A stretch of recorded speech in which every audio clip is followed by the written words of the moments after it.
يا مملكتنا الحبيبة، عدنا إليكم من جديد لنغرد أحلى الألحان مع طيور الجنة في السعودية في جازان.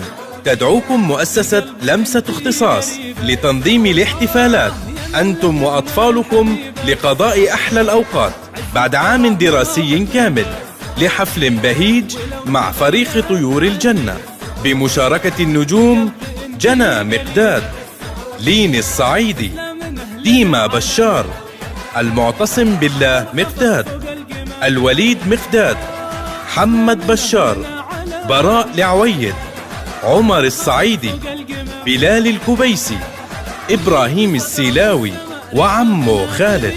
مفاجأة